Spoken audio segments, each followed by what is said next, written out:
শীতের একটা নতুন পাকোড়া নিয়ে আবারও হাজির হয়ে গিয়েছি। আজকে তৈরি করেছি চিংড়ি মাছ দিয়ে শীতের সবজি দিয়ে একটি পাকোড়া। সেই রেসিপিটাই আজকে আপনাদের সাথে শেয়ার করব। এজন্য এখানে নিয়েছি বাঁধাকপি কুচি, অ্যাড করে দিচ্ছি গাজর কুচি, সেই সাথে আলু কুচি। আপনারা চাইলে অন্য কোনো সবজিও অ্যাড করতে পারেন। দিয়ে দিচ্ছি পেঁয়াজ কুচি, কাঁচামরিচ কুচি। ঘরে যে যে সবজি ছিল আমি সেই সবজি দিয়ে এই পাকোড়াটা তৈরি করে নিয়েছি। দিয়ে দিয়েছি হলুদের গুঁড়ি, মরিচের গুঁড়ি, ভাজা জিরার গুঁড়ি, লবণ, রসুন পেস্ট এবং আদার পেস্ট। এই সব কিছুকে সবজিগুলোর সাথে খুব ভালো করে মেখে একটু নরম করে নিচ্ছি। এখানে কোনো পানি অ্যাড করব না, এগুলো নরম হতে হতেই এখান থেকে পানি বের হয়ে আসবে। এখানে আমরা দিয়ে দিয়েছি একটা ডিম। ডিমটাকেও সবজির সাথে খুব ভালোভাবে মিশিয়ে নিচ্ছি। সবজিগুলো মিশিয়ে ভালোভাবে নরম করার পরে দিয়ে দিচ্ছি ময়দা এবং কর্নফ্লাওয়ার।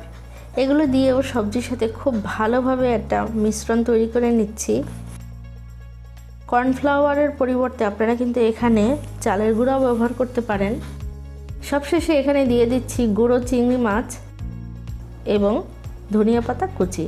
চিংড়ি মাছটাকে দিয়ে খুব বেশি কষলিয়ে মাখাবো না, জাস্ট একবার মাখিয়ে এগুলোকে পাকোড়ার বাইন্ডিংয়ে তৈরি করা যায় কি না এটা চেক করে নিচ্ছি। ভাজার জন্য পর্যাপ্ত পরিমাণ তেল গরম করে নিয়েছি। এরপরে পাকোড়ার শেপ করে এগুলো একে একে আমি দিয়ে দিলাম।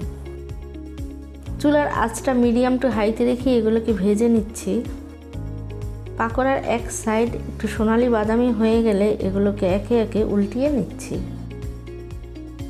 উভয় পাশে এরকম সোনালি বাদামি হয়ে গেলে তেল ছেঁকে উঠিয়ে নিচ্ছি।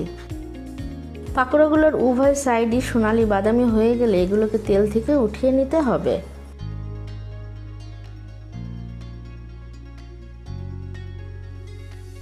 কিচেন টাওয়েলের উপরে এগুলোকে রেখে নিচ্ছি। শীতের সময় বিকেলে চায়ের সাথে কিংবা আড্ডায় মজাদার স্ন্যাক্স হচ্ছে পাকোড়া।